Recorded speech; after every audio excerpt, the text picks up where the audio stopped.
Venez à l'écart dans un endroit désert et reposez-vous un peu. Voilà l'invitation de Jésus à ses disciples. Et c'est l'invitation que vous avez entendue, vous les retraitants, et qui vous a amené à vous inscrire à cette retraite.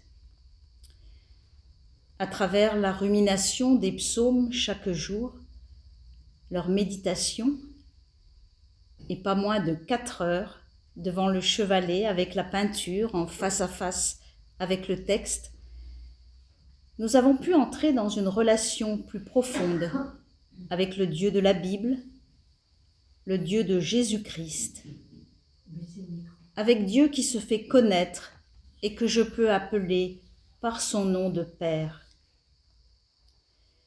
Voici un petit regard sur notre cheminement de la semaine à travers les 5 psaumes que nous avons médités. Une retraite est un voyage spirituel et le nôtre a commencé avec le psaume 121, 122, qui fait partie des psaumes de montée.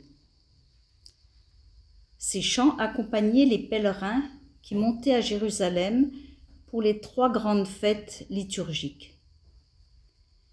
Et le thème de ce chant est la joie. La joie et l'admiration face à Jérusalem. Et cette joie ne se vit pas seule, elle se partage. Le psalmiste nous dit « Allons à la montagne du Seigneur ». Alors dans ce psaume, c'est une joie par anticipation parce qu'on est encore en chemin avec des obstacles, des dangers, la chaleur ou les moustiques, mais joie de s'être mis en route. Jérusalem est le but du pèlerinage, car elle est, par le temple, la demeure de Dieu, la présence de Dieu à son peuple. Ainsi, elle symbolise l'unité du peuple, une unité qui se fait par la louange et l'adoration ensemble. Ainsi, au cours de la retraite, nous vivons ce climat d'unité dans les temps de prière et d'adoration, enveloppés dans un silence qui apaise et reconstruit. Et c'est l'invitation forte du psalmiste, demandez la paix pour Jérusalem. C'est comme un commandement que cette demande de paix, de shalom. En effet, la paix n'est pas seulement une absence de guerre ou de conflit, mais une harmonie, une concorde qui se construit à travers nos comportements, nos paroles, notre manière de vivre ensemble. Et les sourires de chacun le matin font partie de ce shalom qui se déploie au long de la semaine. Une retraite est pour chacun un temps de relecture, et un des points de relecture fondamentale est ce questionnement. Qui est Dieu pour moi ? Quelle est ma relation avec lui et quel est mon désir profond ? Le psaume 26, 27 nous a présenté plusieurs représentations de Dieu, des images riches de sens et qui ouvrent à la confiance. Le Seigneur est ma lumière et mon salut, la forteresse de ma vie. Ainsi, le désir profond du psalmiste est d'habiter la maison du Seigneur, de contempler sa beauté et de prendre soin de son temple. Ainsi, nous avons pu faire nôtre ces désirs profonds, chanter un psaume pour le Seigneur et chercher sa face. Nous souhaitons aussi que le Seigneur nous montre son chemin et nous conduise sur une bonne route. Ainsi, nous pourrons ne plus être comme des brebis sans berger, comme le dit Jésus, plein de compassion dans cet évangile. Le psaume 50, 51 nous a confrontés à la réalité de notre péché à travers l'histoire de David. D'un bout à l'autre de ce psaume, on entend la prière d'un croyant qui, dans une attitude de vérité face à son Dieu, et face à son péché, c'est témoigner d'une conscience, d'une lucidité et d'une profondeur de sentiment auquel nous aspirons tous. Reconnaître sa faute, oui. En demander le pardon, oui. Mais au-delà de cela, être recréé, renouvelé, transformé de l'intérieur et vivre un ajustement en profondeur à Dieu.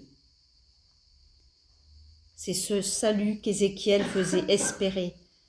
Je vous donnerai un cœur nouveau, je mettrai en vous un esprit nouveau. Et ce renouvellement intérieur se traduit par un engagement extérieur, une attention à d'autres pécheurs pour qu'ils puissent à leur tour revenir au Seigneur. Le psalmiste annonce « J'enseignerai ton chemin et les pécheurs reviendront vers toi ». Ainsi, nous aussi, nous sommes invités à prendre le risque de vivre en plénitude et de rester dans ce courage d'aimer auquel le Seigneur nous appelle. Le psaume 90-91 fait partie des psaumes de confiance, la confiance qui triomphe de la peur. Il commence par nous faire découvrir qui est Dieu, le Très-Haut, le Puissant, le Seigneur, ainsi que ses qualités, mon refuge, ma forteresse.